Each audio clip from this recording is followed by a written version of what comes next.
Chapter 1 Down the Rabbit Hole. Alice was beginning to get very tired of sitting by her sister on the bank and of having nothing to do. Once or twice she had peeped into the book her sister was reading, but it had no pictures or conversation in it. And what is the use of a book, thought Alice, without pictures or conversation? So she was considering in her own mind as well as she could, for the hot day made her feel very sleepy and stupid. Whatever her pleasure of making a daisy chain would be worth a trouble of getting up and picking the daisies when suddenly a white rabbit with pink ears ran close by her. There was nothing so very remarkable in that, nor did Alice think it very much out of the way to hear the rabbit say to itself, oh dear, I shall be late." When she thought it was over afterwards, it occurred to her that she ought to have wondered at this, but at the time it all seems quite natural. But when the rabbit actually took a watch out of its waistcoat pocket and looked at it, and then hurried on, Alice started, for it flashed across her mind that she had never been seen a rabbit with either a waistcoat pocket or a watch to take out of it. And burning with curiosity, she ran across the field after it, and fortunately was just in time to see it pop down a large rabbit hole under the hat. In another moment, down went Alice after it, never once considering how in the world she was to get out again. The rabbit hole went straight on like a tunnel for some way, and then dipped suddenly down, so suddenly that Alice had not a moment to think about stopping herself before she found herself falling down a very deep well.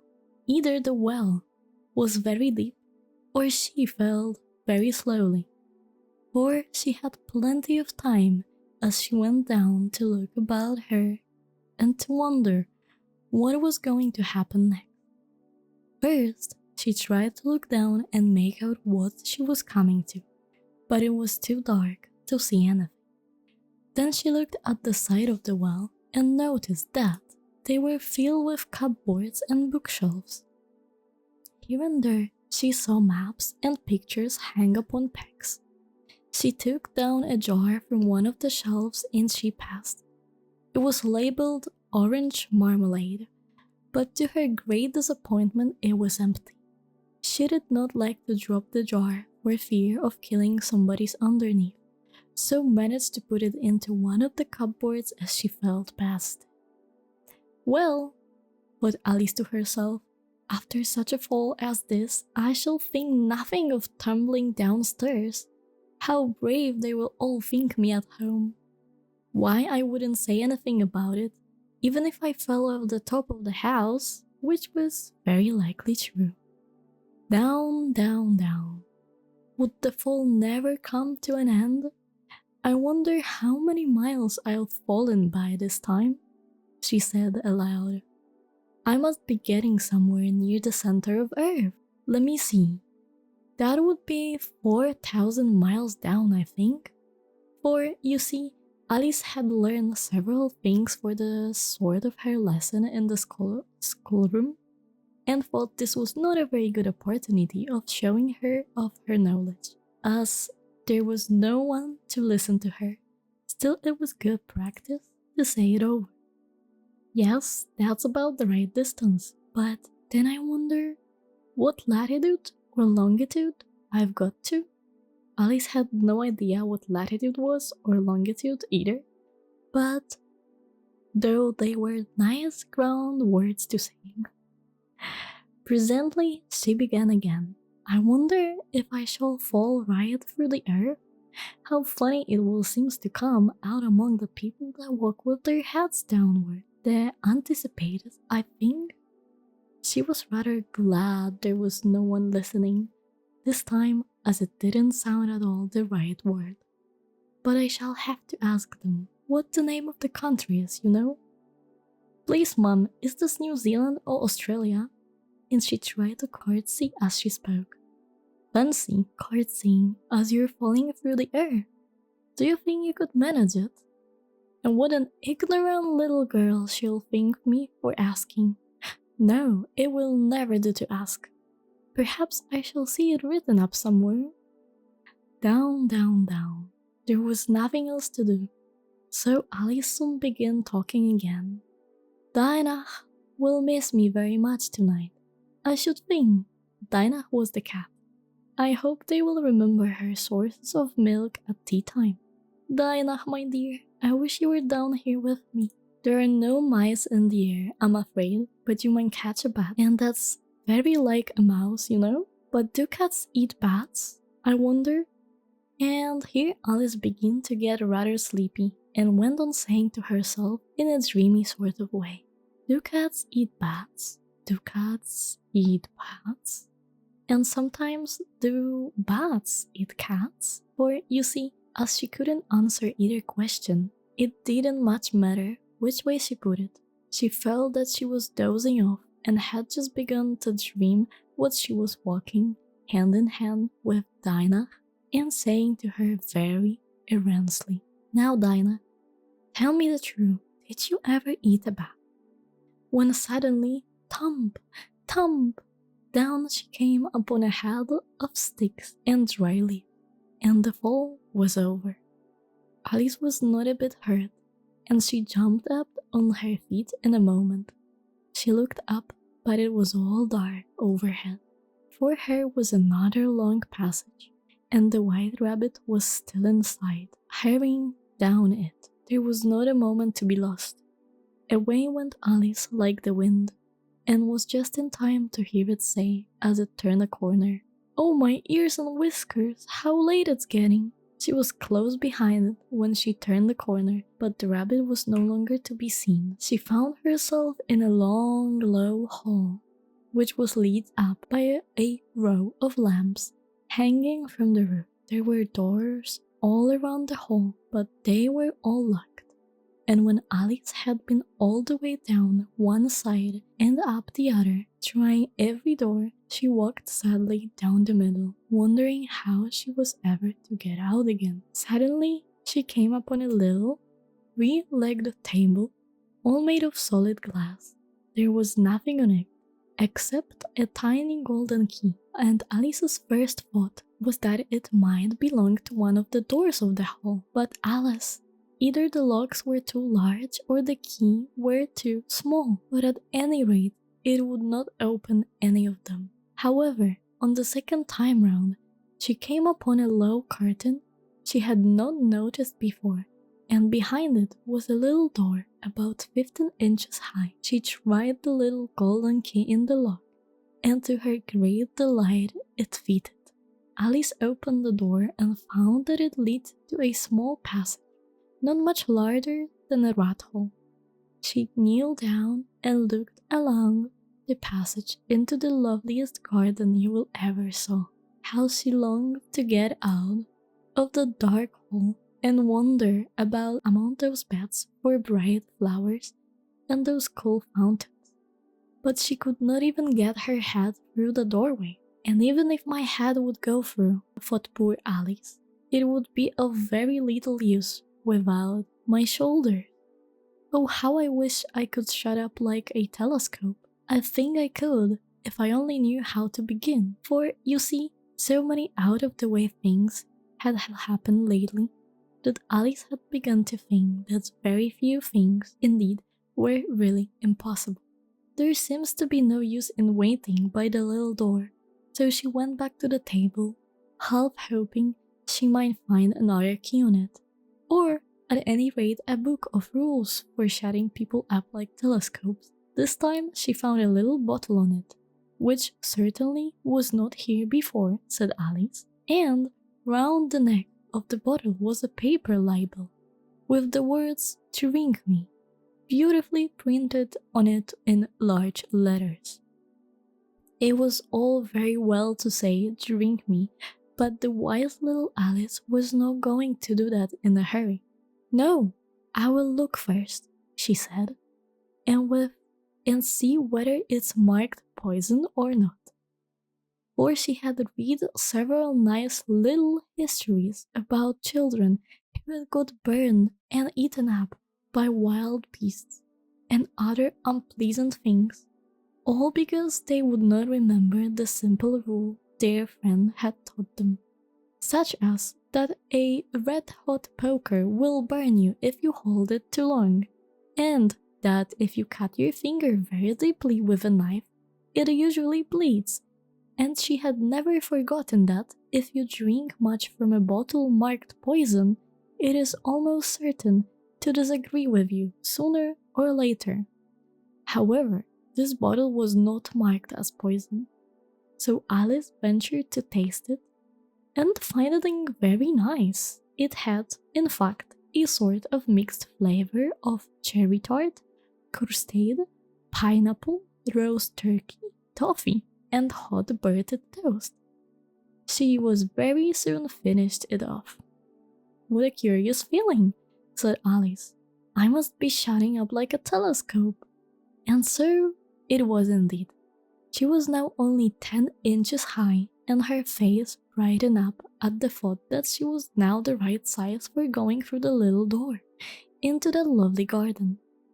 First, however, she waited for a few minutes to see if she was going to shrink any further, and felt a little nervous about it. For it might end, you know, said Alice to herself. It might going out, although together, like a candle. I wonder what I should be like then? And she tried to fancy what the flame of the candle is like after the candle is blown out, for she could not remember ever seeing such a thing. After a while, finding that nothing more happened, she decided on going into the garden at once, but alas for poor Alice. When she got to the door, she found she had forgotten the little golden key, and when she went back to the table for it, she found she could not possibly reach it. She could see it quite plainly through the glass, and she tried her best to climb up one of her legs off the table, but it was too slippery, and when she had tried herself out with trying, the poor little thingy sat down and cried. Come, there's no use in crying like that, said Alice to herself rather sharply. I advise you to leave off this minute. She generally gave herself very good advice, though she was very seldom followed. And sometimes she scolded herself so severely as to bring tears into her eyes. And once she remembered trying to box her own ears for having cheated herself in a game of croquet. She was playing against herself, for this curious child was very fond of pretending to be two people. But it's not use now, thought poor Alice, to pretend to be two people. Why, there's hardly enough of me left to make one respectable person. Soon her eye fell on a little glass box that was lying under the table. She opened it and found it in a very small cake, on which the words "Eat me" were beautifully marked in cartons. Well, I will eat it, said Alice, and if it makes me grow larger, I can reach the key, and if it makes me grow smaller, I can creep under the door, so either way I will get into the garden, and I don't care which happens. She ate a little bit and said anxiously to herself, which way, which way? Holding her hand on the top of her head to feel which way it was growing, and she was quite surprised to find that she remained the same size. To be sure, this generally happens when one eats cake, but Alice had got so much into the way of expecting nothing but out of the way things to happen, that it seems quite dull and stupid for life to go on in a common way. So she set to work and very soon finished off the cake. Chapter 2. The Pool of Tears. Curiouser and curiouser, cried Alice. She was so much surprised that for the moment she quite forgot how to speak good English. Now I'm opening out like the largest telescope that ever was, Goodbye, feet. But when she looked down at her feet, they seemed to be almost out of sight. They were getting so far off.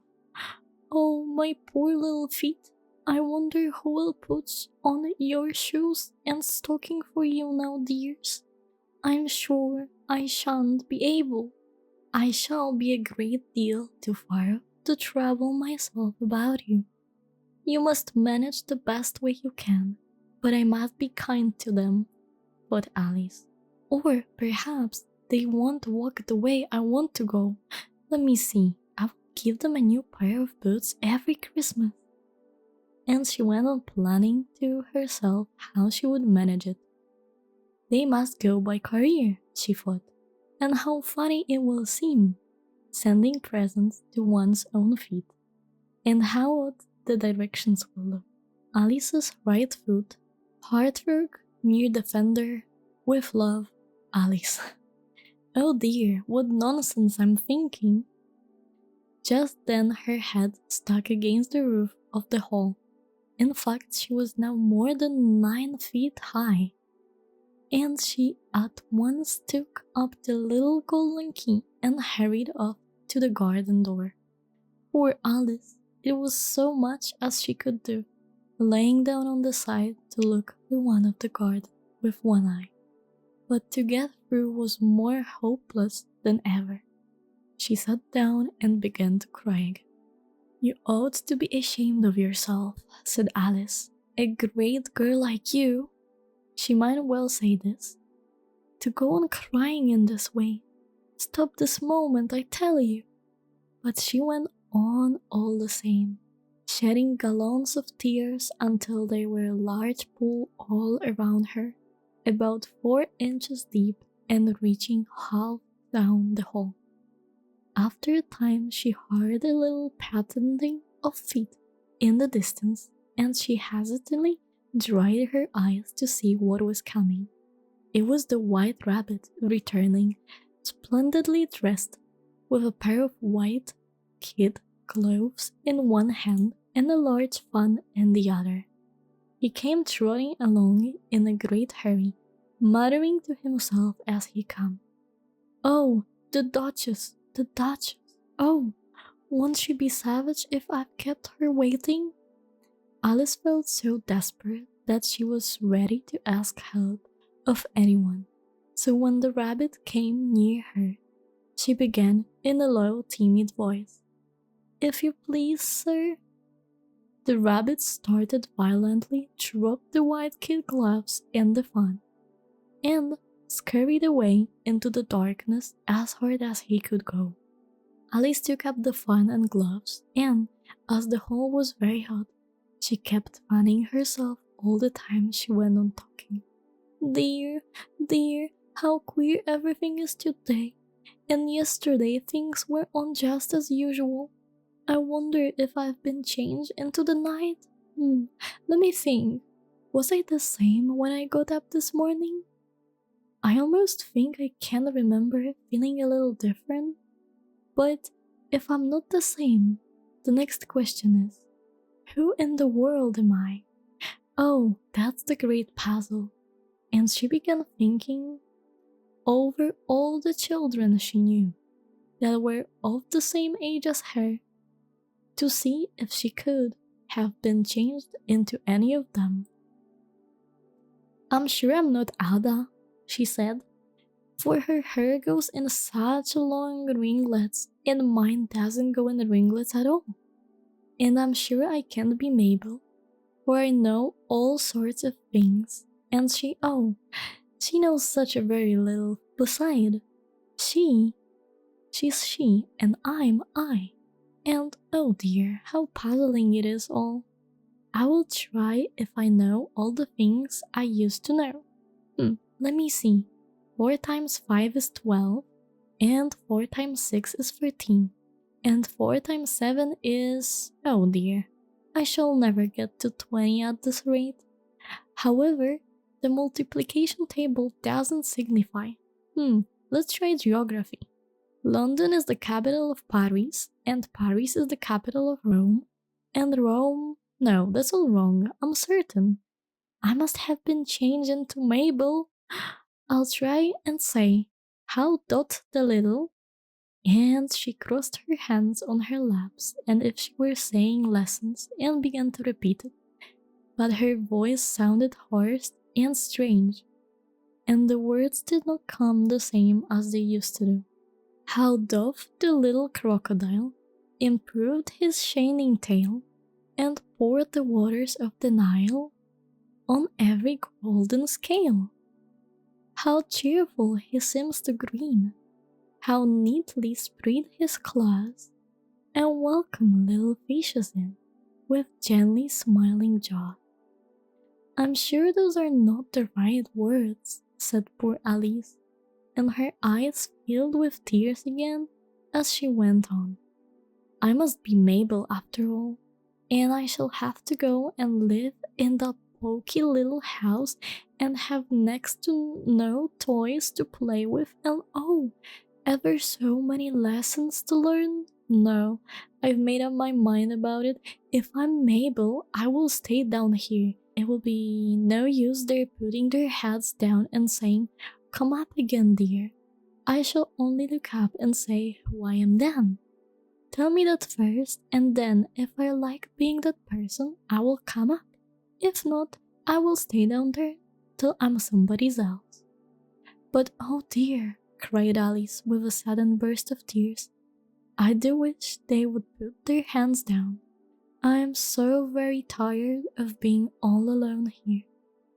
As she said this, she looked down at her hands and was surprised to see that she had put on one of the rabbit's little white kid's gloves while she was talking. How can I have done that, she thought.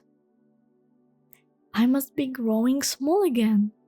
She got up and went to the table to measure herself by it and found that she nearly as she could guess. She was now about 2 feet high and was going on shrinking rapidly.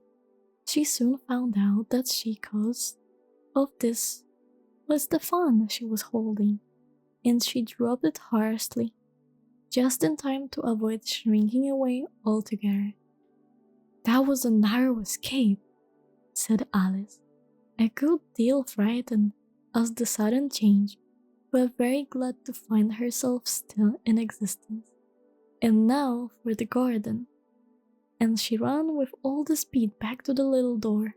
But alas, the little door was shut again, and the little golden key was lying on the glass table as before.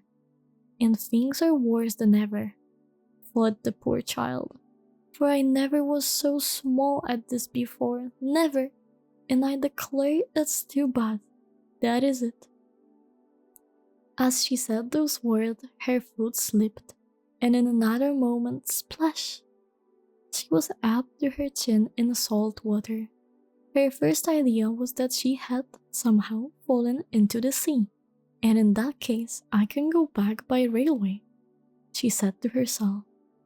Alice had been to the seaside once in her life and had come to the general conclusion that whenever you go to on the English coast, you find a number of bathing mechanisms in the sea. Some children digging in the sand with wooden spades, then a row of lodging houses, and behind them a railway station. However, she soon made out that she was in the pool of tears which she had wept when she was 9 feet high. I wish I haven't cried so much, said Alice as she swam about trying to find her way out. I shall be punished for it now, I suppose, but being drowned in my own tears, that will be a queer thing to be sure. However, everything is queer today. Just then, she heard something splashing about in the pool a little way off, and she swam nearer to make out what it was. At first, she thought it might be a wildcat or hippopotamus, but then she remembered how small she was now, and she soon made out that it was only a mouse that had slipped in like herself. Would it be of any use now, thought Alice, to speaking to this mouse? Everything is so out of the way down there that I should think very likely it can talk. At any rate, there's no harm in trying. And so she began. Oh, Mouse, do you know the way out of this pool? I am very tired of swimming about here. Oh, Mouse. Alice thought this must be the right way of speaking to a mouse.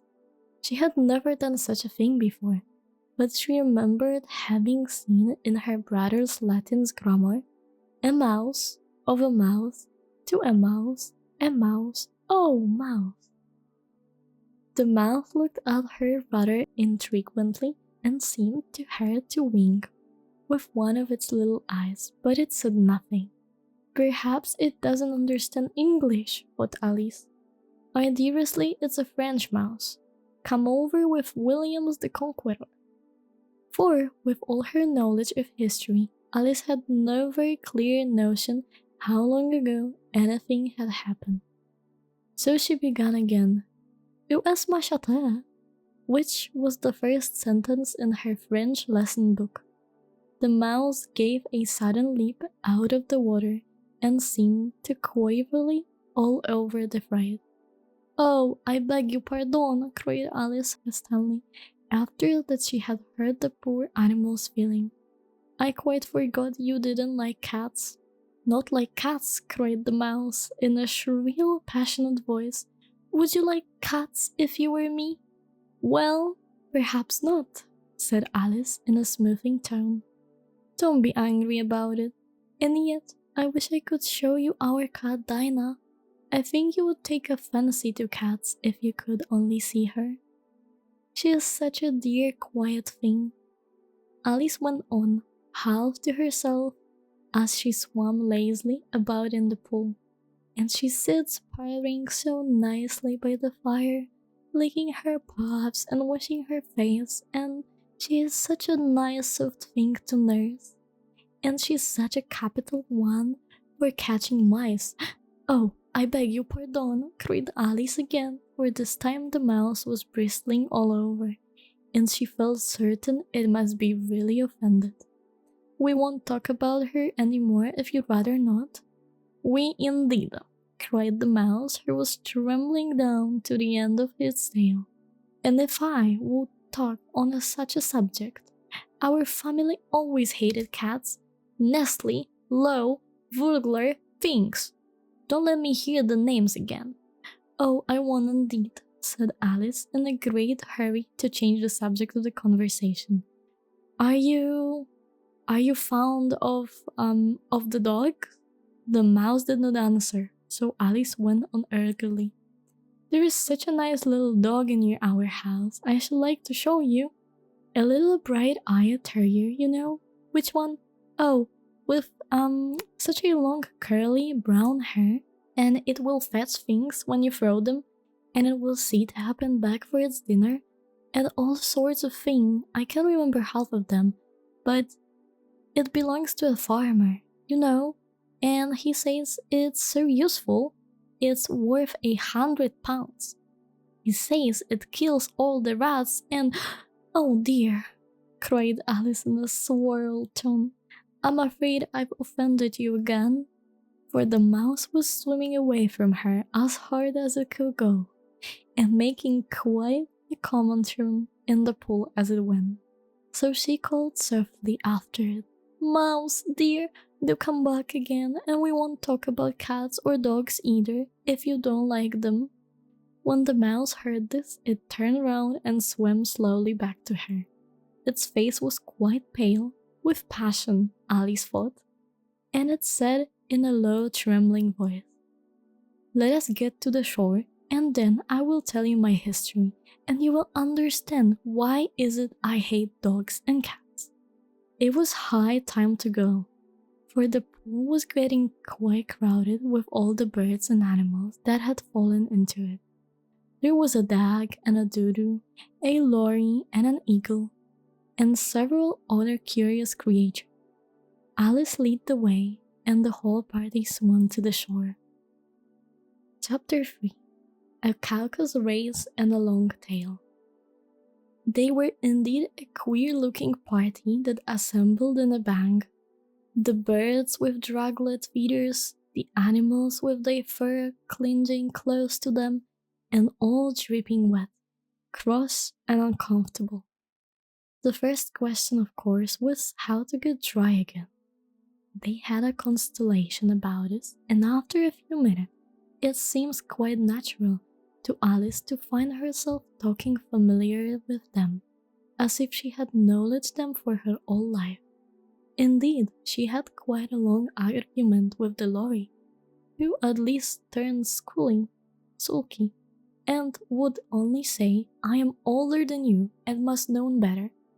And this Alice would not allow without knowing how old it was. And, as the lorry possibly refused to tell its age, there was no more to be said.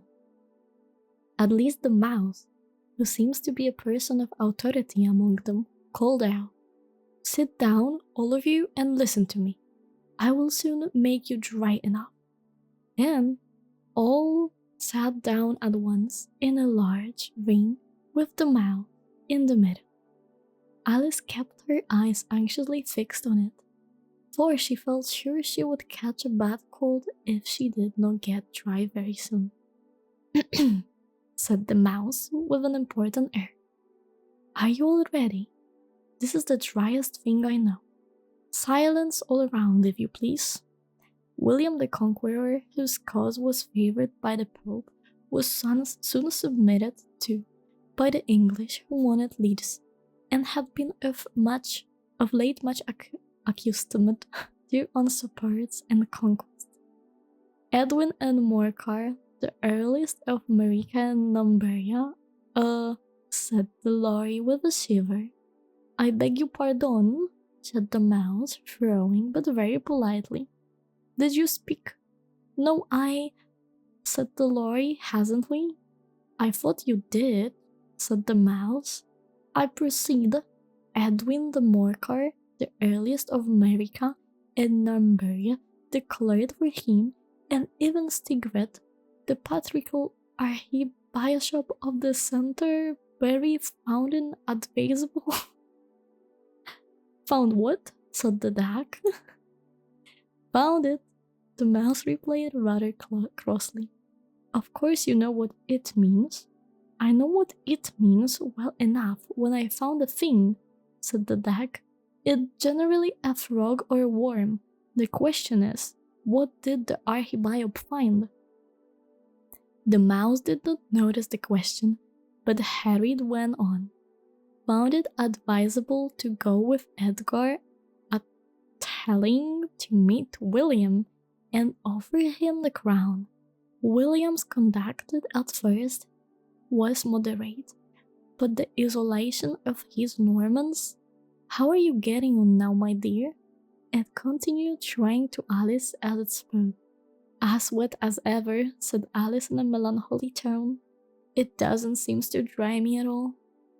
"Well, in that case," said the dodo, solemnly, rising to its feet, "I move that the meeting adjourn, for the immediate adaptation of a more energetic reminder." "Speak English," said the eagle. "I don't know the meaning of half those long words, and what's more, I don't believe you do either." And the eagle bent down its head to hide a smile. Some of the other birds tittered audibly. "What I was going to say," said the dodo in an offended tone, "was that the best thing to get us dry would be a cactus race." "What is a cactus race?" said Alice. Not that she wanted much to know, but the dodo had paused, and if it thought that somebody ought to speak, and no one else seems inclined to say anything. "Why," said the dodo, "the best way to explain it is to do it, and as you might like to try the thing yourself some winter day, I will tell you how to dodo manage it. First, it marked out a race course in a sort of circle. The exact shape doesn't matter," said the dodo. "And then all the party were placed along the course, here and there. There was no 1, 2, 3 and away, but they began running when they liked, and left off when they liked. so that it was not easy to know when the race was over. However, when they had begun racing, half of an hour or so, and were quietly dry again, the dodo suddenly called out, "The race is over!" And they all crowded round it, painted, and asked, "But who has won?" This question the dodo could not answer without a great deal of thoughts, and it sat for a long time with one finger pressed upon its forehead. Position in which you usually see Shakespeare in the pictures of him, while the rest waited in silence. At least the dodo said, "Everybody has won, and all must have prizes. But who is to give the prizes?" Quite a chorus of voices asked. "Why, she, of course," said the dodo, pointing to Alice with one finger, and the whole party at once crowded around her, calling out for a confused way, "Prizes, prizes!" Alice had no idea what to do, and in despair she put her hand in her pocket and pulled out a box of comfits. Luckily, the salt water had not got into it, and handed them round as prizes. There was exact one a piece all around. "But she must have a prize herself, you know," said the mouse. "Of course," the dodo replied with gravely. "What else have you got in your pockets?" he went on, turning to Alice. "Only a tin ball," said Alice sadly. "Hand it over here," said the dodo. Then they all crowded round her once again, while the dodo solemnly presented the thimble, saying, "We beg your acceptance to this elegant thimble." And when it had finished with short speech, they all cheered. Alice thought the whole thing was very absurd, but they all looked so grave that she did not dare to laugh. And she also could not think of anything to say. She simply bowed and took the thimble, looking as solemn as she could. The next thing was to eat the comfits. This caused some noises and confusion, as the large birds complained that they could not taste theirs, and the small ones choked on had to be patted on the back. However, it was over at last, and they sat down again in a ring and begged the mouse to tell them something more. "You promised to tell me your history, you know," said Alice, "and why it is you hate C and D," she said in a whisper, half afraid that it would be offended again. "Mine is long and sad a tale," said the mouse, turning to Alice and singing. "It is a long tale, certainly," said Alice, looking down with wonder at the mouse's tail. "But why do you call it sad?" And she kept on puzzling about it while the mouse was speaking, so that her idea of the tale was something like this. Fairy said to a mouse that he met in the house, "Let us both go to law. I will prosecute you. Come, I will take no denial. We must have a trial. For really this morning I've nothing to do," said the mouse to the core. "Such a trial, dear sir, with no jury or judge, would be wasting our breath." "I will be judge, I will be jury," said cunning old fairy. "I will try the whole cause and condemn you to death." "You are not attending," said the mouse to Alice severely. "What are you thinking of?" "Oh, I beg your pardon," said Alice very humbly. "You had gotten to the fifth bend, I think?" "I had not," cried the mouse sharply and very angrily. "A knot," said Alice, always ready to make herself useful and looking anxious about it. "Oh, do let me help to undo it." "I shall do naught of the sort," said the mouse, getting up and walking away. "You insulted me by talking such nonsense." "Oh, I didn't mean to," pleaded poor Alice, "but you're so easily offended, you know." The mouse only growled in reply. "Please come back and finish your story," Alice called after it, and the others all joined in chorus. "Yes, please do." But the mouse only shook its head impatiently and walked a little quite quicker. What a pity it wouldn't say, sighed the lorry. As soon as it was quite out of sight, and an old crab took the opportunity of saying to her daughter, "Ah, my dear, let this be a lesson to you, never to lose your temper." "Hold your tongue, ma," said the young crab, a little snappishly. "You're enough to try the practice on an oyster." "I wish I had our Dinah here, I know I do," said Alice aloud, addressing nothing in particular. "She would soon fetch it back." "And who is Dinah, if I may venture to ask the question?" said the lorry. Alice replied eagerly, for she was always ready to talk about her pet. "Dinah, our cat, and she's such a capital one for catching mice you cannot think. And oh, I wish you could see her after the birds. Why, she will eat a little bird as soon as she look at it." This speech caused a remarkable sensation among the party. Some of the birds hurried off at once. One old magpie began wrapping itself up very carefully, remarking, "I really must be getting home. The night air doesn't suit my throat." And a canary called out in a trembling voice to its children, "Come away, my dears, it's high time we're all in bed." On various pretexts, they all moved off, and Alice was soon left alone. "I wish I hadn't mentioned Dinah," she said to herself in a melancholy tone. "Nobody seems to like her down there, and I'm sure she's the best cat in the world. Oh, my dear Dinah, I wonder if I shall ever see you more." And here poor Alice began to cry again, for she felt very lonely and low-spirited in a little while. However, she again heard a little pattering of footsteps in the distance, and she looked up eagerly, half hoping that the mouse had changed his mind and was coming back to finish his story. Off to chapter 4, guys. The rabbit sends in a little bill. It was the white rabbit, trotting slowly back again and looking anxiously about as it went, as if it had lost something, and she heard it muttering to itself, the Duchess, oh my dear paps, oh, my fur and whiskers, she will get me executed, as sure as ferrets are ferrets. Where can I have dropped them, I wonder?"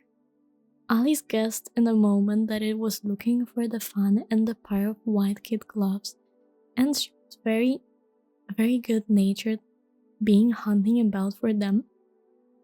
But they were nowhere to be seen. Everything seems to have changed since her swim in the pool, and the great hall, the glass table and the little door had vanished completely. Very soon the rabbit noticed Alice as she went hunting about, and called out to her in an angry tone, "Why, Mary Ann, what are you doing out here? Run home this moment and fetch me a pair of gloves and fan, quick, now!" And Alice was so much frightened that she ran off at once in the direction it pointed to, without trying to explain the mistake it had made. "He took me for his housemaid," she said to herself as she ran. "How surprised he will be when he finds out who am I. But I would rather take his fan and gloves, that is, if I can find them." And she said this, she came upon a neat little house, on the door of which was a bright brass plate with the name W. Rabbit engraved upon it. She went in without knocking and hurried upstairs, in great fear lest she would meet the real Mary Ann and be turned out of the house before she had found the fan and gloves. "How queer it seems," Alice said to herself, "to be going messages for a rabbit. I suppose Dinah will be sending me a message next." And she began fancying the sort of things that would happen. "Miss Alice, come here directly and get ready for your walk." "Coming in a minute, nurse, but I've got to see what the mouse doesn't get out.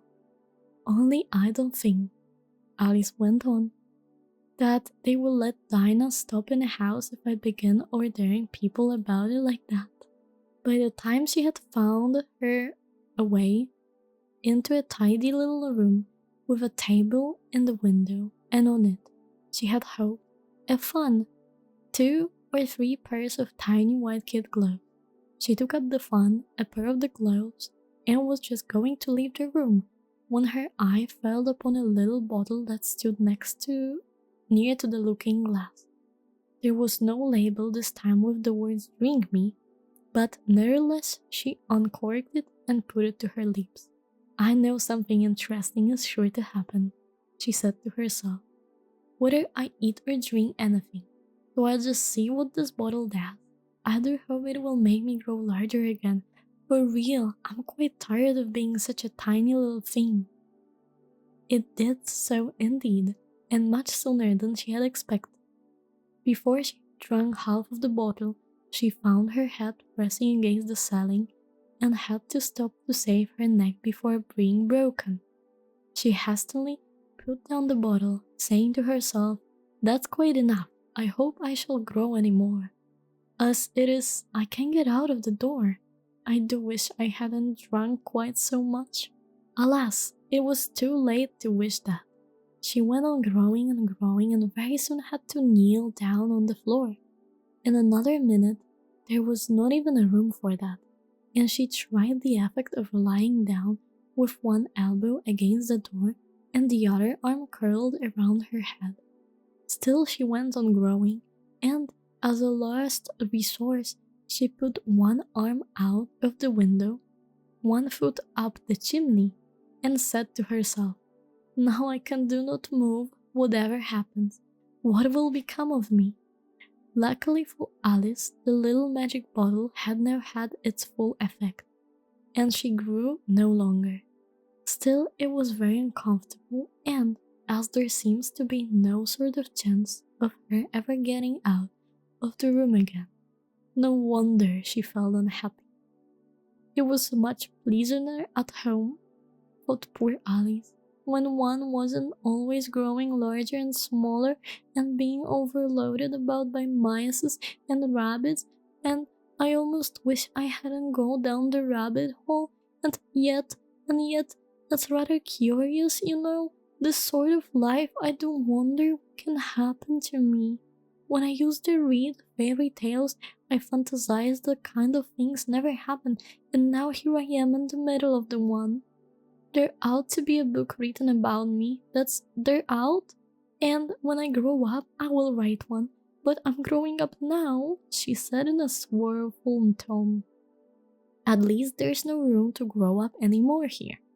But then, thought Alice, shall I never get any older now that I am? That will be comfort, one way, never to be an old woman, but then, always to have lessons to learn. Oh, I shouldn't like that. "Oh, you foolish Alice," she answered herself. "How can you learn lessons in here? Why, there's hardly room for you, and no room at all for any lesson book." And so she went on, talking first one side and then the other, and making quite a conversation of it altogether. But after a few minutes, she heard a voice outside and stopped to listen. "Marianne, Marianne," said the voice, "fetch me my gloves this moment." Then came a little pattering feet on the stair. Alice knew it was the rabbit coming to look for her, and she trembled till she shook the house, quite forgetting that she was now about 1,000 times as large as the rabbit, and had no reason to be afraid of it. Presently, the rabbit came to the door and tried to open it. But as the door opened inwards, and Alice's elbow was pressed hard against it, the attempt proved a failure. Alice heard it say to itself, "Then I will go around and get it at the window." "That she won't," thought Alice, and after waiting, she still fenced she heard the rabbit just under the window. She suddenly spread out her hand and made a snatch in the air. She did not get hold of anything, but she heard a little shriek and a fall, and a crash of broken glass, from which she concluded that it was just possible it had fallen into a cucumber frame or something of its sort. Next came an angry voice, the rabbit's. But, where are you? And then a voice she had never heard before. Sure, then I'm here digging for apples, your honor. Digging for apples, indeed, said the rabbit angrily. Here, come and help me out of this. Sounds of more broken glass. Now tell me, Pat, what that's in the window? Sure, it's an arm, your honor, he pronounced arm. An arm? You goose. Whoever saw one that size? Why, it fills the whole window. Sure it does, your honor, but it's an arm for all that. Well, it's got no business there. At any rate, go and take it away. There was a long silence after this, and Alice could only hear whispers now and then, such as, sure, I don't like it, your honor, at all. Do as I tell you, you coward. And at least she spread out her hands again and made another snag in the air. This time there were 2 little shrinkies and more sounds of broken glass. What a number of cucumber frames there must be! But Alice, I wonder what they will do next. As for pulling me out of the window, I only wish they could. I'm sure I didn't want to stay in here any longer. She waited for some time without hearing anything more. At least came a rumbling, a little cartwheels, and the sound of a good many voices, all talking together. She made out of the words, Where's the old ladder? Why, I hadn't to bring but one. Bill's got the other. Bill, fetch it here, lad. Here, put them up at the corner. No, tie them together first. They don't reach half high enough yet. Oh, they will do well enough. Don't be particular. Here, Bill, catch hold of this rope. Will the roof bear? Mind the loose slate. Oh, it's coming down. Heads below. A loud crash was heard. Oh, now who did that? It was Bill, I fancy. Who's to go down the chimney? Nah, I shall not. You do it. That I won't then. Bill, go down there. Here, Bill, the master says you go down the chimney. Oh, so Bill got to come down the chimney, has he? Said Alice to herself. Shy, they seem to put everything upon Bill. I wouldn't be in a Bill's place for a good deal. This fireplace is narrow, to be sure, but I think I can kick a little. She drew her foot as far down the chimney as she could and waited till she heard a little animal. She couldn't guess what sort of animal it was, scratching and scrambling about the chimney close above her. Then, saying to herself, "This is Bill," she gave one sharp kick and waited to see what would happen next. The first thing she heard was a general chorus of, "There goes Bill," then the rabbit's voice along, "Catch him, you by the hedge," then a silence, and then another confusion of voices. "Hold up his head. Bradley now, don't choke him. How was it, old fellow? What happened to you? Tell us all about it." Last come a little Phoebe, squeaking voice. "That's Bill," thought Alice. "Well, I hardly know no more. Think, yeah, I'm better now, but I'm a deal too frustrated to tell you. All I know is something comes at me like a jack-in-the-box and up it goes like a skyrocket." "So you did, old fellow," said the others. "We must burn the house down," said the rabbit's voice. And Alice called out as loud as she could, "If you do, I will set Dinah at you." There was a dead silence instantly, and Alice thought to herself, "I wonder what they will do next. If they had any sense, they would take the roof off." After a minute or two, they began moving about again, and Alice heard a rabbit say, "A barrowful will do, to begin with." A barrowful of what? Thought Alice, but she had not long to doubt. For the next moment a shower of little pebbles came rattling it on the window, and some of them hit her in the face. "I will put a stop to this," she said to herself and shouted out, "You would better not do that again," which roused another dead silence. Alice noted with some surprise that the pebbles were all turning into little cake as they lay on the floor, and a bright idea came to her head. If I eat one of those cakes, she thought, it's sure to make some changes in my size. And as it can't possibly make me larger, it must make me smaller, I suppose. So she swallowed one of the cakes and was delighted that she began shrinking directly. As soon as she was small enough to get through the door, she ran out of the house and found quite a crowd of little animals and birds waiting outside. The poor little lizard, Bill, was in the middle, being hauled up by two guinea pigs, who were giving it something out of the bottle.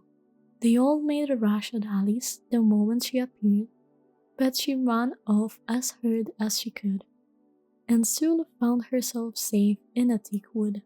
The first thing I've got to do, said Alice to herself, as she wandered about in the wood, is to grow to my right size again, and the second thing is to find my way into the lovely garden.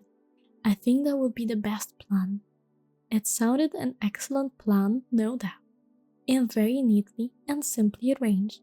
The only difficulty was that she had not the smallest idea how to set about it, and while she was peering about anxiously among the trees, a little sharp bark just over her head made her look up in a great hurry. An enormous puppy was looking down at her with large round eyes and feebly stretching out the new paw, trying to touch her. Poor little thing, said Alice in a coaxing tone as she tried hard to whistle to it, but she was terribly frightened all the time at the thought that it might be hungry, in which case it would be very likely to eat her up. In spite of all her coaching, hardly knowing what she did, she picked up a little bit of stick and held it out to the puppy, whereupon the puppy jumped into the air all its feet at once, with a yelp of delight, and rushed at the stick. It made believe to worry it, and then Alice dodged behind a great thistle to keep herself from being run over, and the moment she appeared on the other side, the puppy made another rush to the stick, and tumbled head over heels in its hurry to get hold of it. Then Alice, thinking it was very like having a game of play with a cart horse, and expecting every moment to be trampled under its feet, ran around the thistle again. Then the puppy began a series of short charges at the stick, running a very little way forward each time and a long way back, and barking hoarsely all the while till at least it sat down a good way off, panting with its tongue hanging out in its mouth and its great eyes half shut. This seems to Alice a good opportunity for making her escape, so she sat off at once and ran till she was quite tired and out of breath, until the puppy's bark sounded quite faint in the distance. And yet what a dear little puppy it was, said Alice as she leaned against the buttercup to rest herself and vented herself with one of the leaves. I should have liked teaching it shriek very much if I would only be in the right size to do it. Oh dear, I would nearly forgot that I've got to grow up again. Let me see, how is it to be managed? I suppose I ought to eat or drink something or other, but the great question is what? The great question certainly was what. Alice looked all around her at the flower and the blades of grass, but she did not see anything that looked like the right thing to eat or drink under the circumstances. There was a large mushroom growing near her, about the same height as herself, and when she had looked under it, and on both sides of it, and behind it, it occurred to her that she might as well look and see what was on the top of it. She stretched herself on tiptoe and peeped over the edge of the mushroom, and her eyes immediately met those of a large blue caterpillar that was sitting on the top, with its arms folded, quietly smoking a long hookah. And thinking not the smallest notice of her or of anything else. Chapter 5. Advice from a Caterpillar. Caterpillar and Alice looked at each other for some time in silence. At least the caterpillar took the hook out of its mouth and addressed her in a languid, sleepy voice. "Who are you?" said the caterpillar. This was not an encouraging opening for a conversation. Alice replied, rather shyly, I hardly know, sir. Just at present. At least I know who I was when I got up this morning, but I think I must have been changed several times since then." What do you mean by that?" said the caterpillar sternly. "Explain yourself." I can't explain myself, I'm afraid, sir," said Alice, "because I am not myself, you see." "I don't see," said the caterpillar. "I'm afraid I can't put it more clearly," Alice replied very politely, "for I can't understand it myself to begin with, and being so many different sizes in a day is very confusing." "It is," said the caterpillar. "Well, perhaps you haven't found it so yet," said Alice, "but when you have to turn into a chrysalis, you will someday, you know. And then, after that, into a butterfly. I should think you will feel it a little queer, won't you?" "Not a bit," said the caterpillar. "Well, perhaps your feelings may be different," said Alice. "All I know is I would feel very queer to me." "You," said the caterpillar contemplatively. "Who are you?" Which brought them back again to the beginning of the conversation. Alice felt a little irritated at the caterpillar's making such very short remarks, and she drew herself up and said, very gravely, "I think you ought to tell me who are you first." "Why?" said the caterpillar. Here was another puzzling question, and as Alice could not think of any good reason, and see that caterpillar seems to have it in a very unpleasant state of mind, she turned away. "Come back," the caterpillar called after her. "I have something important to say." This sounded promising, certainly. Alice turned and came back again. "Keep your temper," said the caterpillar. "Is that all?" said Alice, swallowing down her anger as well as she could. "No," said the caterpillar. Alice thought she might as well wait, and she had nothing else to do, and perhaps after all it might tell her something worth hearing. For some minutes it moved away without speaking, but at least it unfolded its arms, took the hook out of the mouth again, and said, "So you think you've changed, do you?" "I'm afraid I am, sir," said Alice. "I can remember things I used, and I don't keep the same size for 10 minutes together." "Can't remember what things," said the caterpillar. "Well, I've tried to say, how doth the little busy bee, but it all came different," Alice replied with a very melancholy voice. "Repeat. You are old Father William," said the caterpillar. Alice folded her hands and began. "You're old, Father William," the young man said, "and your hair has become very white, and yet you instantly stand on your head. Do you think at your age it is right?" "In my youth," Father William replied to his son, "I feared it may injure the brain. But now that I'm perfectly sure I have none, why I do it again and again." "You are old," said the youth, "as I mentioned before, and have grown most uncommonly fat. Yet you turn and back somefold in the door. Pray, what is the reason of that?" "In my youth," said the sage as he shook his grey lock, I keep all my limbs very supplied. By the use of this ointment, 1 shilling the box. Allow me to sell you a couple. You are old, said the elf, and your jaw are too weak for anything truther than suit. Yet you finish the goose with the bones in the beak. Hooray! How do you manage to do it? In my yow, said the father, it took to the law and argued each case with my wife.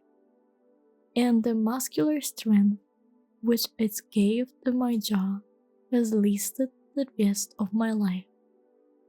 You are old, said the yak.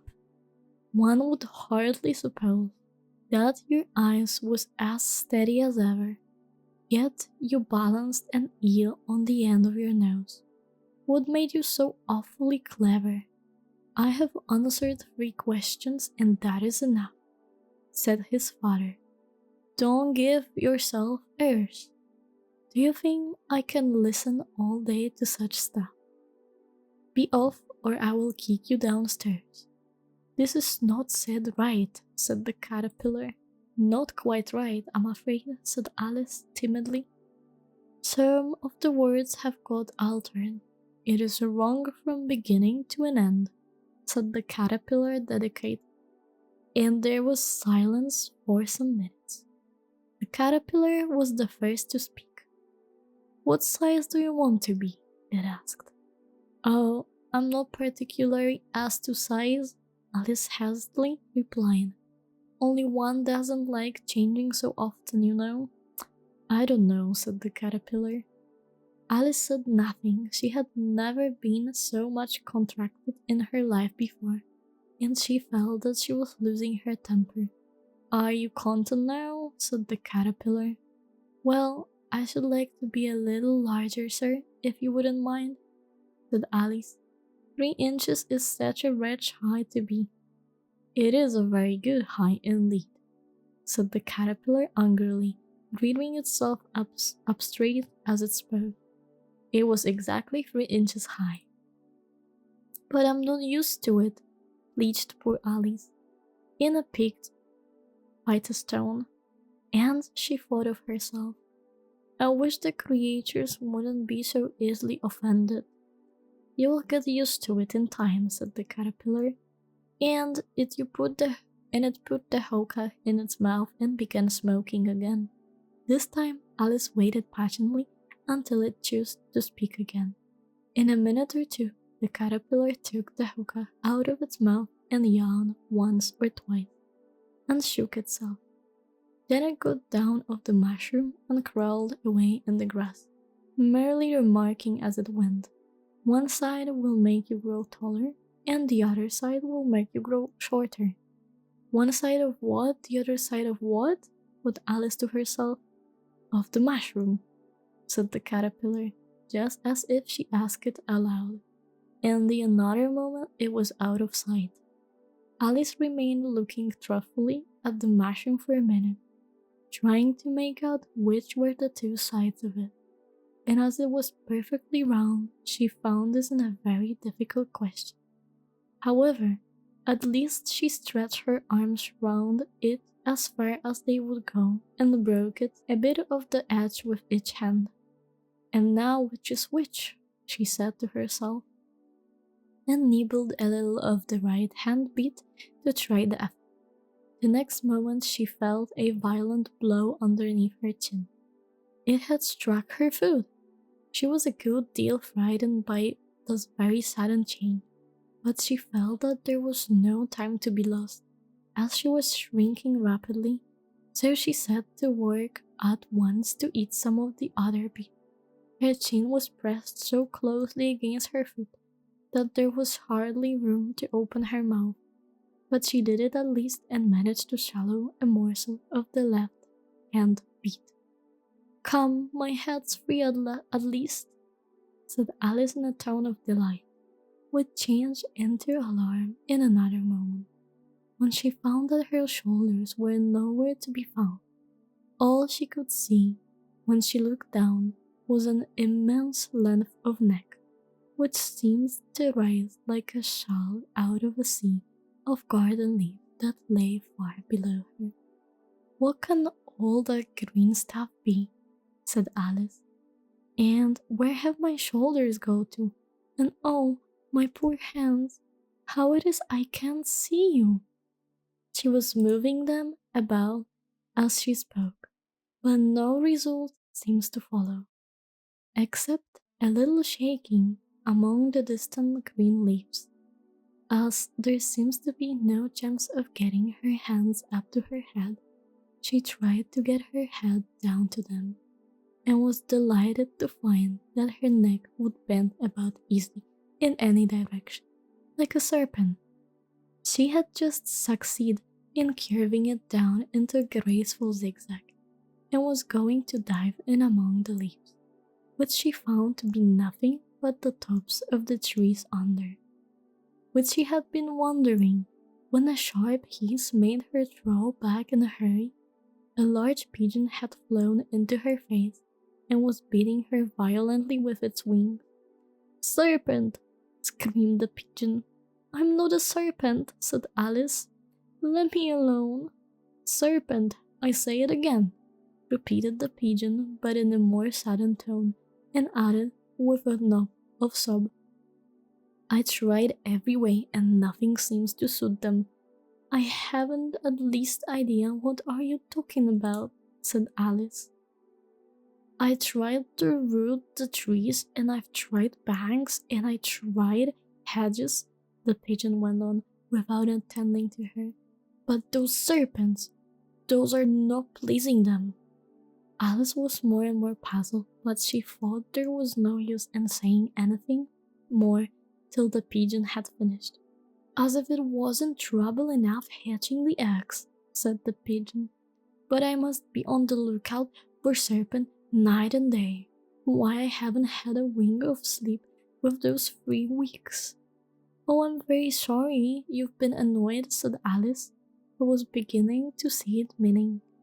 "And just as I've taken the highest tree in the woods," continued the pigeon, raising the voices to a shrine, "and just as I was thinking I should be free of them at least, they must need come ringly down from the sky. Ugh, serpent."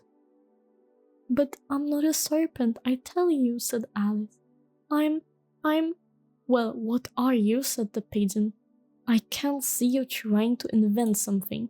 I'm a little girl," said Alice rather doubtfully, as she remembered the number of changes she had gone through the day. "A likely story indeed," said the pigeon in a tone of the deepest contempt. "I've seen a good many little girls in my time, but never one with such a neck as that. No, no, you are a serpent, and there is no use denying it. I suppose you will be telling me next that you never tasted an egg."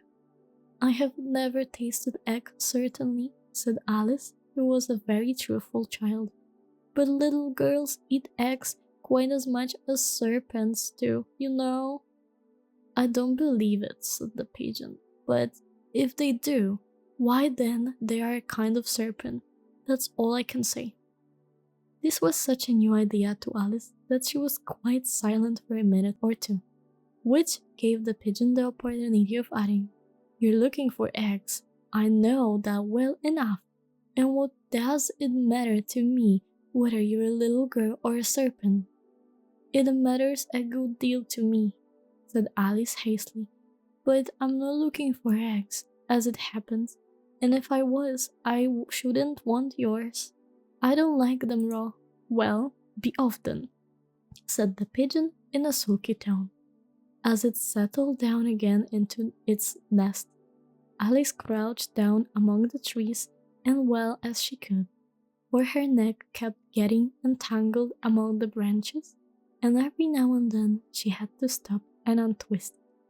After a while she remembered that she still held the piece of mushroom in her hand, and she set to work very carefully, nibbing first at one and then at the other, and growing sometimes taller and sometimes shorter, until she had succeeded in branching herself down to her usual height.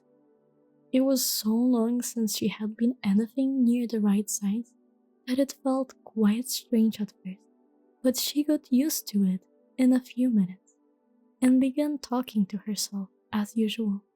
Come, there's half my plan done now.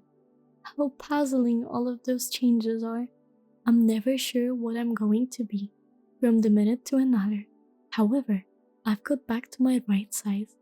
The next thing is to get into the beautiful garden. How is that to be done, I wonder? As she said this, she came suddenly upon an open place with a little house in it about 4 feet high. Whoever lives there, thought Alice, it will never do to come upon them this size. Why I should frighten them out of their wits. So she began nibbling at the right-handed bit again, and did not venture to go near the house till she had brought herself down to 9 inches high. The Chapter 6, Pig and Pepper. For a minute or two, she stood looking at the house and wondering what to do next, when suddenly a footman in livery came running out of the wood. She considered him to be a footman because he was in livery, otherwise, judging by his face only, she would have called him a fish, and rapped loudly at the door with his knuckles. It was opened by another footman in livery with a round face and large eyes like a frog, and both footmen, Alice noted, had powdered hair that curled all over their head. She felt very curious to know what it was all about, and crept a little way out of the wood to listen. The fish footman began by pronouncing from under his arm a great letter, nearly as large as himself, and this he handed over to the other, saying in a solemn tone, "For the Duchess, an invitation from the Queen to play croquet." The frog footman repeated in the same solemn tone, only changing the order of it. Words a little. From the Queen, an invitation for the Duchess to play croquet. Then they both bowed low, and their curls got entangled together. Alice laughed so much at this that she had to run back into the wood of fear of they heard her, and when she next peeped out of the fish, footman was gone, and the otherwise was sitting on the ground near the door, staring stupidly up into the sky. Alice went timidly up to the door and knocked. "There's no sort of use in knocking," said the footman, "and that for 2 reasons. First, because I am on the same side of the door as you were. Secondly, because they're making such a noise inside, no one could possibly hear you." And certainly, there was a most extraordinary noise getting on within, a consistent howling and sneezing, and every now and then a great crash, as if a dish or kettle had been broken into pieces. "Please then," said Alice, "how am I to get in?" "There might be some sense in your knocking," the footman went on without attending to her, "if we had the door between us. For instance, if you were inside, you might knock and I could let you out, you know."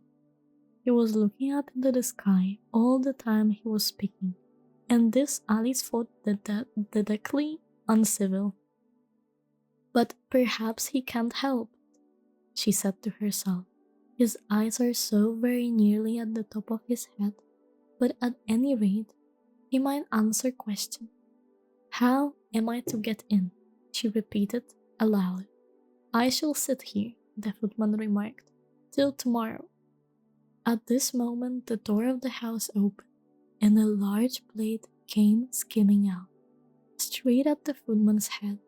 It just grazed his nose and broke to pieces again, one of the trees behind him. "Or the next day, maybe," the footman continued into the same tone, exactly as if something had happened. "How am I to get in?" Alice asked again in a louder tone. "Are you getting it in at all?" said the footman. "That's the first question, you know." It was no doubt only Alice did not like to be told so. "It's really dreadful," she muttered to herself, "the way all the creatures argue. It's enough to drive one crazy." The footman seems to think this a good opportunity for repeating his remark, with variations. "I shall sit here," he said, "on and off, for days and days." "But what am I to do?" said Alice. "Anything you like," said the footman, and began whistling. "Oh, there's no use in talking to him," said Alice desperately. "He's perfectly idiotic," and she opened the door and went in.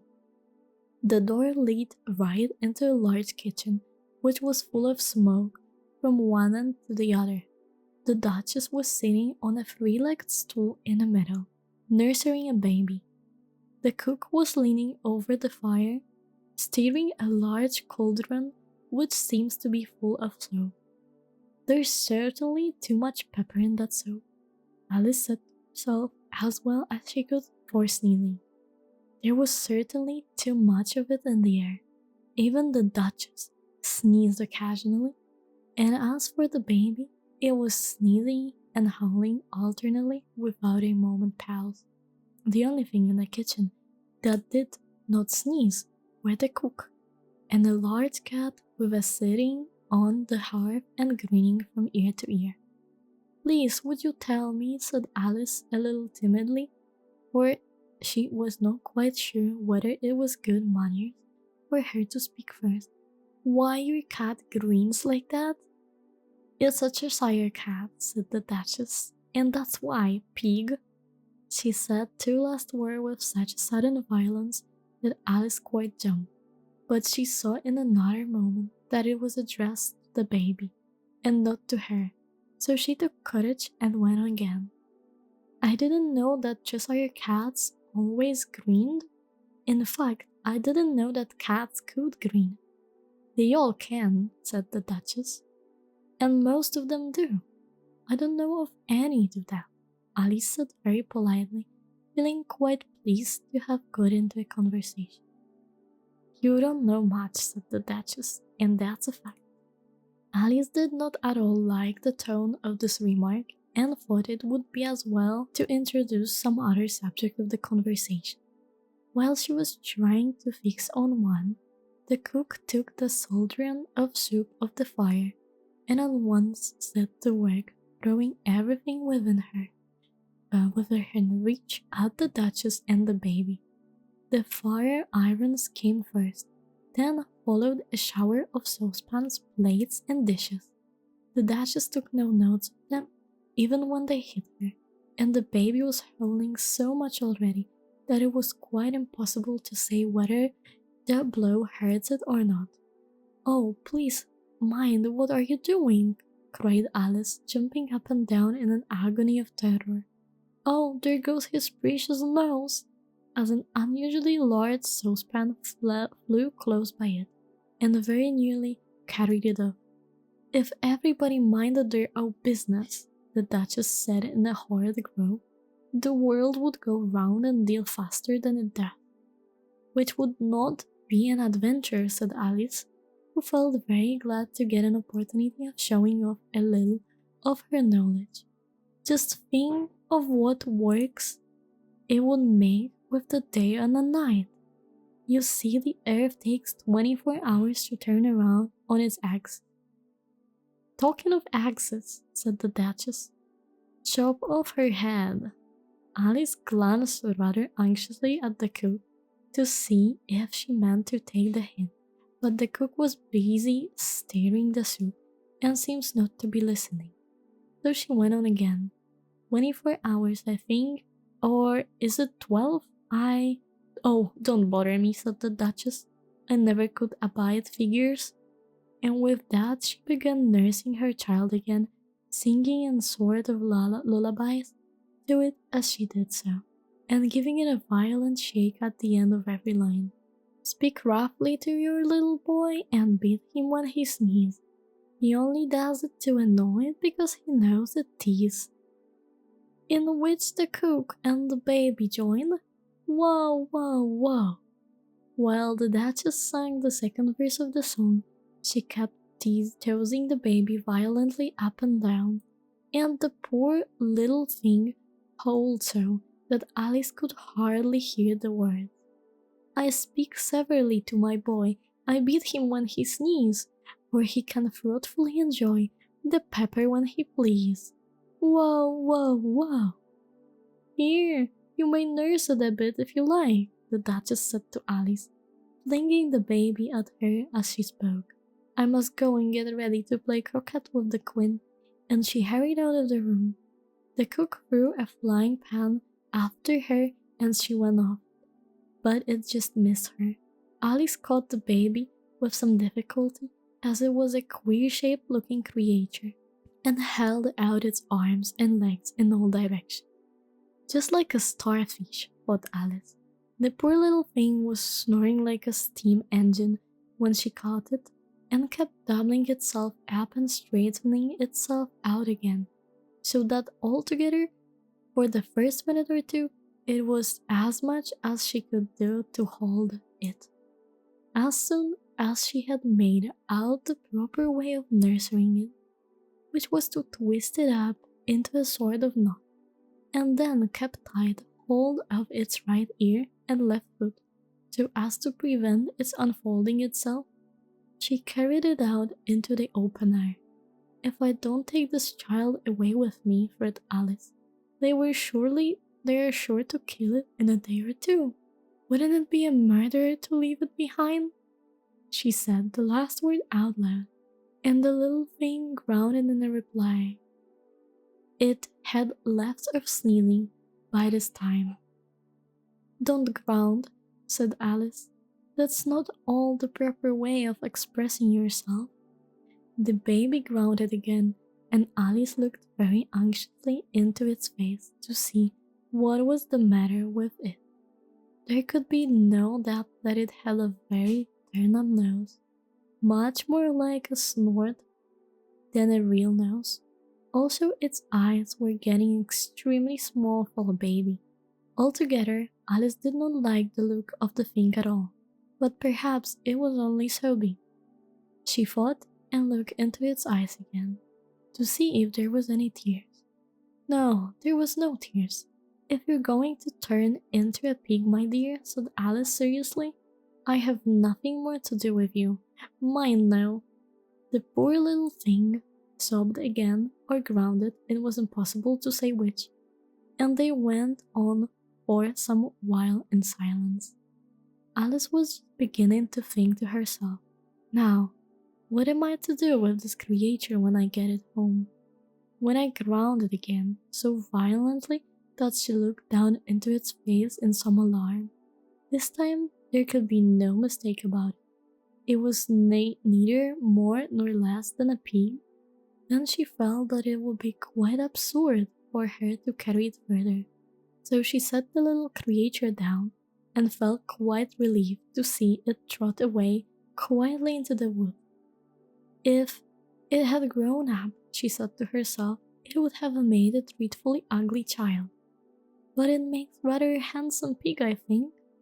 Then she began thinking over other children she knew who might do very well as pigs, and was just saying to herself, if only one knew the right way to change them. When she was a little startled by seeing the Cheshire cat sitting on the brow of the tree a few yards off. The cat only grinned when it saw Alice. It looked good-natured, she thought. Still, it had a very long claw and a great many teeth, so she felt that it ought to be treated with a respect. Josiah Puss, she began, rather timidly, as she did not know whether it would like the name. However, it only grinned a little wider. Come, it's pleased so far, thought Alice, as she went on. Would you tell me, please, which way I ought to go from here? That depends a good deal on where you want to get to, said the cat. I don't much care where, said Alice. Then it doesn't matter which way you go, said the cat. As long as I get somewhere, Alice added in an explanation. Oh, you're sure to do that, said the cat. if you only walk long enough. Alice felt that this could not be denied, so she tried another question. What sort of people live about here? In that direction, the cat said, waving its right paw around, lives a hatter. And in that direction, waving the other paw, lives a marchhar. Is it either you like? They are both mad. But I don't want to go among mad people, said Alice. Oh, you can't help that, said the cat. We're all mad here. I'm mad. You're mad. How do you know I'm mad? Said Alice. Oh, you must be, said the cat, or you couldn't have come here. Alice didn't think that proved it all. However, she went on. And how do you know that you were mad? Well, to begin with, said the cat, a dog's not mad. You grant that? Oh, I suppose so, said Alice. Well, then, the cat went on, you see, a dog growls when it's hungry and wags its tail when it's pleased. Now, I growl when I'm pleased and wag my tail when I'm hungry. Therefore, I'm mad. I call it purring, not growling, said Alice.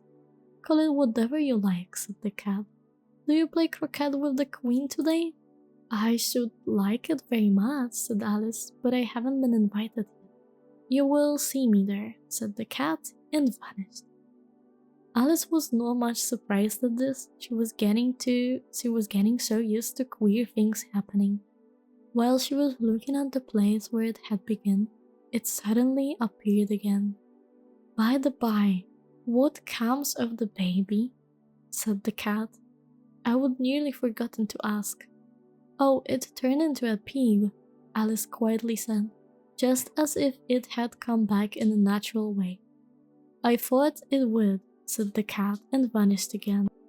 Alice waited a little, half expecting to see it again, but it did not appear, and after a minute or two, she walked on in the direction in which the marchhar was said to live. I've seen hatters before, she said to herself. The marchhar will be much the most interesting, and perhaps as this is May, it won't be raving mad. At least not so mad as it was in March. As she said this, she looked up, and there was the cat again, sitting on a branch of a tree. Did you say pig or fig? Said the cat. I said pig, replied Alice. And I wish you wouldn't keep appearing and vanishing so suddenly. You made one quite giddy. All right, said the cat, and then, this time it vanished quite slowly, beginning with the end of the tail and ending with the green, which reminded some time after the rest of it has gone. Well, I've often seen a cat without a green, thought Alice, but a green without a cat? It's the most curious thing I've ever saw in my life. She had not gone much further before she came in the side of the house of the marchhar. She thought it must be the right house because the chimneys were shaped like ears and the roof was touched with fur. It was so large a house that she did not like to go nearer till she had nibbled some more of the leftover bit of the mushroom and raised herself to about 2 feet high. Even then, she walked up towards it rather timidly, saying to herself, suppose it should be raving mad after all? I almost wish I would go to see the Hutterns instead.